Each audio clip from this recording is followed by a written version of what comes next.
Hello everyone, welcome to civil staff. I am Roshni Gautam. HP set 2026 का notification out हो गया है। तो सबसे पहले जानिए एचपी सेट होता क्या है। तो अगर मैं सेंटर लेवल पर की बात करूं तो ये नेट होता है, और स्टेट लेवल पर ना ये सेट एग्जाम्स होते हैं, that is state eligibility test. जहां पर आप अगर इसको क्वालिफाई करते हैं तो उसी स्टेट, जैसे कि अभी ये एचपी सेट है, तो हिमाचल प्रदेश के कॉलेज और यूनिवर्सिटीज में आप एलिजिबल हो जाएंगे असिस्टेंट प्रोफेसर बनने के लिए।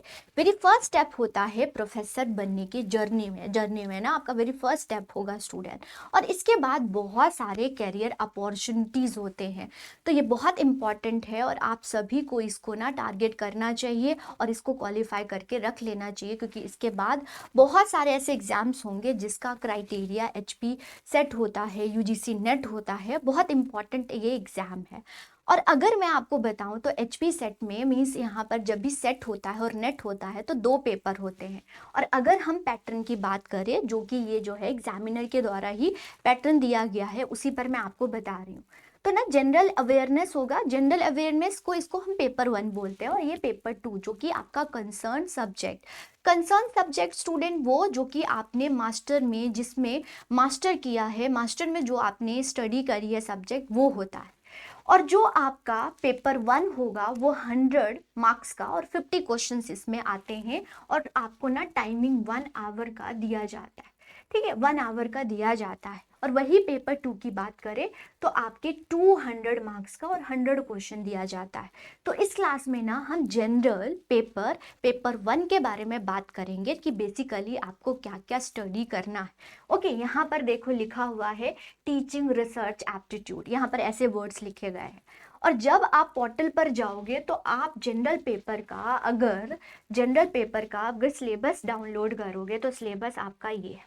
ठीक है, आपका ये सिलेबस है, set syllabus general paper on teaching and research aptitude. तो ये है बेसिकली जो पेपर 1 होता है वही है, कुछ भी अलग नहीं है। मीन्स जो नेट में होता है वही चीज़ है, डिट्टो वहीं पर teaching aptitude very first unit है, फिर सेकेंड यूनिट रिसर्च एप्टीट्यूड है, फिर कॉम्प्रीहेंशन है, थर्ड यूनिट कम्युनिकेशन है, फोर्थ यूनिट मैथमेटिकल रीजनिंग और एप्टीट्यूड, फिफ्थ यूनिट है लॉजिकल रीजनिंग। ये लॉजिकल रीजनिंग जो होता है स्टूडेंट अलग होता है, यहाँ पर अलग चीजें होती हैं। रीजनिंग से बच्चे इसको रिलेट कर लेते हैं, नो, ये लॉजिकल रीजनिंग है, ये अलग डिफरेंट चीज होती हैं। डीआई होता है, आईसीटी है यहाँ पर। ओके, और आईसीटी आपको कंप्यूटर में बेसिक आपको यहाँ पर करना होता है। फिर पीपल डेवलपमेंट और एनवायरनमेंट, मीन्स एनवायरनमेंट का यहाँ पर आते हैं, करंट से रिलेटेड बहुत सारी चीजें होती हैं। और हायर एजुकेशन, आपको एजुकेशन सिस्टम और हायर एजुकेशन, क्योंकि हम लेक्चरर बनने वाले हैं ना, तो हायर एजुकेशन से रिलेटेड आपको पता होना चाहिए। अगर हम यहाँ पर देखें स्टूडेंट, यहाँ पर कि हर बोला गया है कि हर यूनिट से ना आपको 5 क्वेश्चन दिया जाएगा और 2 मार्क्स का। बट ऐसा नहीं होता है, ऐसा नहीं होता कि हर यूनिट से आपको 5 ही है, 4 भी दे देते हैं, 6 भी दे देते हैं, 7 भी दे देते हैं। लेकिन हाँ, बोला जाता है कि हर यूनिट से आपको ना 5 क्वेश्चन होगा। चलो इसको हम ना डिटेल में डिस्कस कर लेते हैं कि ये चीज़ें है क्या, आपको क्या स्टडी करना है, कैसे आपको अप्रोच होना चाहिए। तो आपको समझ आया कि आपको जनरल पेपर मीन्स पेपर 1 में क्या क्या स्टडी करना है, और सिलेबस मैंने आपको दिखाया जो कि एग्जामिनर के द्वारा दिया गया है ना। तो पेपर 1 और पेपर 2 आपका जो कंसर्न सब्जेक्ट होगा वो अपने टीचर के द्वारा आपको लाया जाएगा। मैं इस पेपर के बारे में डिस्कस करूंगी। फिर से बता देती हूँ, ये होगा 100 मार्क्स और 50। और मैं आपको बताऊं तो सेफ साइड होता है, आपको 30 जो एमसीक्यूज है, 30 एमसीक्यूज आपको क्या करना चाहिए, सॉल्व कर ही लेना चाहिए, उसमें करेक्ट होना चाहिए। आउट ऑफ 50 आपको, आउट ऑफ 50 30 क्वेश्चंस अगर आप करेक्ट करते हैं तो सेफ साइड है। और ऐसा भी नहीं है कि सिर्फ आप पेपर 2 आप करके जा रहे हैं और पेपर 1 आप नहीं करके जा रहे हैं। और अगर पेपर 1 आप स्किप करके जा रहे हो तो भूल जाओ कि आप क्वालिफाई करो, जितनी बार आप दोगे नहीं कर पाओगे स्टूडेंट, ये बात है। और ऐसे भी आपका जो है ये क्राइटेरिया भी होता है कि आपका 40% आना ही चाहिए। तो पेपर 1 में ना बहुत इंपॉर्टेंट है। और अगर कभी कभी पेपर 2 ना बहुत डिफिकल्ट हो जाता है और उस टाइम आपको पेपर 1 ही बचाएगा। और पेपर 1 को भी आपने सब यूनिट को अच्छे से वेटेज देना है, अच्छे से इसको स्टडी करके जाना है। सारी यूनिट बहुत इंपॉर्टेंट होती हैं और 30 अबव ही आपको लेके आना है। अगर आप 30 अबव लेके आते हो तो आपका बिल्कुल ही सेफ साइड है कि फर्स्ट अटेम्प्ट में ही आप क्वालिफाई क्वालिफाई कर लोगे इस एग्ज़ाम को, राइट। अब हम देखते हैं कि ये 10 यूनिट को कैसे आप इसको अप्रोच कर सकते हो। तो देखो मैंने इसको डिवाइड किया है, थ्योरेटिकल होता है और एक प्रैक्टिकल होता है। तो जो टीचिंग एप्टीट्यूड है, रिसर्च एप्टीट्यूड है, कम्युनिकेशन है, आईसीटी है, पीपल एनवायरनमेंट है, हायर एजुकेशन, ये सब कौन सा है, थ्योरेटिकल है। अब इसमें क्या होता है, हम बहुत ज़्यादा इसमें थ्योरीज, इसमें बहुत कुछ करते हैं, अप्रोच भी मैं आपको बताऊंगी। बेसिकली इसमें बहुत ज़्यादा आपको करना होगा, बट चांसेस ऐसे होते हैं कि नंबर कटने के चांसेस होते हैं, कट हो जाते हैं। लेकिन मैं आपको बताऊं, जिसका मैथ्स अच्छा होता है, जिसकी रीजनिंग अच्छी होती है, जो DI अच्छा कर लेता है, और DI में तो आपको मीन्स 5 क्वेश्चन आते हैं, मीन्स 10 जो आपके मार्क्स है स्टूडेंट, कोई भी नहीं कर सकता। तो DI मैथ्स जिसको होते हैं ना, उसका तो बहुत ही बहुत अच्छा होता है। वो 35 क्वेश्चंस MCQs को भी वो अच्छा करेक्ट कर लेता है, बहुत सारे स्टूडेंट्स को मैंने देखा है। तो मैथ्स हो गया, लॉजिकल रीजनिंग हो गया, और लॉजिकल रीजनिंग, ये दोनों चीज़, ठीक है। और DI ये प्रैक्टिकल है, मतलब आप ना एक बार आप इसकी स्ट्रैटेजी पता होना चाहिए और सॉल्व कर लोगे तो इसका आंसर तो श्योर ही होता है। अगर आ गया तो आंसर तो श्योर आ गया। अब इसमें चांसेस होते हैं गलत होने के। तो ये थ्योरेटिकल है और ये प्रैक्टिकल है, और अगर आपका इस पर कमांड है तो आपको कोई नहीं रोक सकता एग्जाम क्रैक करने से, कोई भी नहीं रोक सकता है। बहुत इंपॉर्टेंट होता है अगर किसी का मैथ्स अच्छा है। चलो एक एक करके सारे यूनिट को देखते हैं कि बेसिकली आपको कैसे अप्रोच करना है। क्योंकि हम टीचर लेक्चरर बनने वाले हैं तो आपको टीचिंग एथिक्स पता होना चाहिए। तो वेरी फर्स्ट जो यूनिट होता है वो टीचिंग एप्टीट्यूड होता है।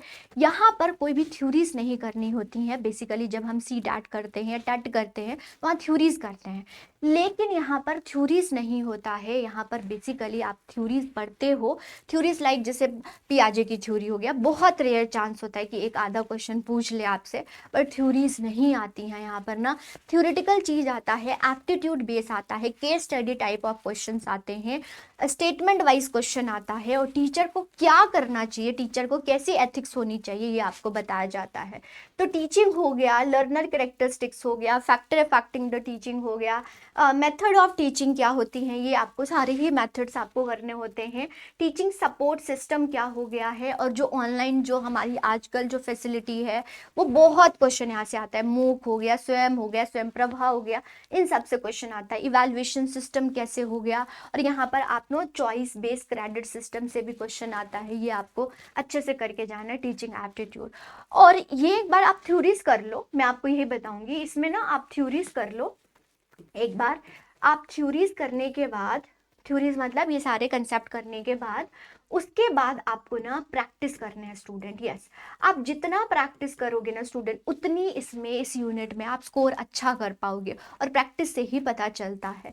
फिर आता है रिसर्च एप्टीट्यूड। अगर हम PhD करते हैं तो हमें रिसर्च करना होता है, तो रिसर्च के बारे में नॉलेज हो, इसीलिए आपको चाहते हैं कि आपको रिसर्च एप्टीट्यूड के बारे में पता होना चाहिए।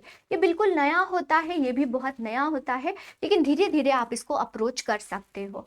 तो रिसर्च एप्टीट्यूड में रिसर्च क्या है, मीनिंग क्या है, टाइप क्या है, मेथड ऑफ रिसर्च क्या है, क्वेश्चंस आते हैं, स्टेप्स ऑफ रिसर्च क्या हो गया, थीसिस क्या होता है, आर्टिकल्स क्या होते हैं, सेमिनार्स क्या होता है, क्लोकियम क्या होता है, कॉन्फ्रेंस क्या होता है, इन सब चीज़ों के बारे में पता होता है।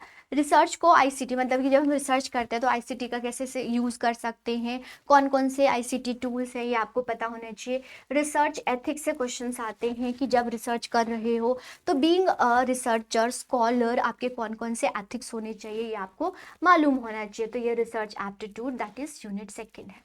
यूनिट 3 जो होता है कॉम्प्रिहेंशन, बहुत इजी होता है।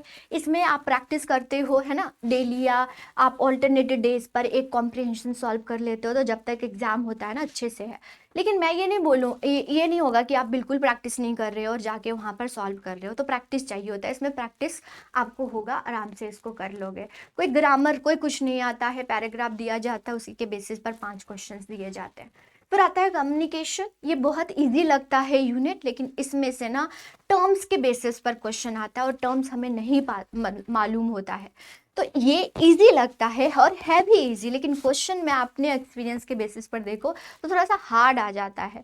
तो वही है, पहले आपको कम्युनिकेशन ये सब आपने करना है। इफेक्टिव कम्युनिकेशन, कम्युनिकेशन क्या होता है, बैरियर्स क्या होता है, टाइप्स क्या होते हैं, मास मीडिया क्या है, एक टीचर को मतलब कि टीचिंग लर्निंग प्रोसेस में कम्युनिकेशन का क्या इस्तेमाल है, यूजेस क्या है, ये आपको करना होता है। ठीक है, वर्बल नॉन वर्बल इससे क्वेश्चन आ जाते हैं। इसमें ना टर्म्स आने चाहिए, टर्म्स के बेसिस पर आप इसको टैकल कर सकते हो इस यूनिट को। ठीक है, ये है। फिर मैथमेटिकल रीजनिंग एप्टीट्यूड, मतलब कि रीजनिंग और मैथ्स इसमें आएगा, तो रीजनिंग वगैरह यहाँ पर आ जाता है। ठीक है, फिर आता है लॉजिकल रीजनिंग। ये रीजनिंग अलग है स्टूडेंट, यहाँ पर लॉजिकल रीजनिंग है। यहाँ पर आपको बहुत सारे इंडियन लॉजिक या जो हमारे वेस्टर्न लॉजिक, इंडियन लॉजिक होते हैं वो आपको पता होता है और बिल्कुल नया होता है। स्टार्टिंग में आप इसको देखोगे ना तो आपको लगेगा कि ये क्या कर रहे हैं, हम क्या पढ़ रहे हैं, लेकिन धीरे धीरे जब इसमें इंटरेस्ट हो जाता है ना, और स्कोरिंग होता है, ये यूनिट ना स्कोरिंग होता है, एक बार आपको जब मालूम हो जाएगा। इसमें कुछ स्टैटिस्टिक्स चाहिए, ट्रिक्स चाहिए, इसमें ना ट्रिक्स चाहिए, स्ट्रैटेजी चाहिए, आप इसको आराम से कर सकते हो। इसमें बेसिकली आपको फैलेसी आता है, वेन डायग्राम्स आता है, इंडियन लॉजिक, बहुत सारे लॉजिक्स होते हैं, नॉलेज वगैरह करते हैं, प्रमाण्स क्या होते हैं, ये सब अनुमान क्या होता है, बहुत इजी होता है। लेकिन स्टार्टिंग में देखोगे ना तो थोड़ा सा हार्ड लगेगा। यहाँ पर एनालॉजी हो गया, स्क्वायर ऑफ ऑपोजिशन, ये सब है, मतलब कि ये ट्रिक बेसिस पर होता है, जो वही टीचर करवा सकता है जिसने ये अच्छे से किया है, और ट्रिक्स के बेसिस पर ये होता है लॉजिकल रीजनिंग।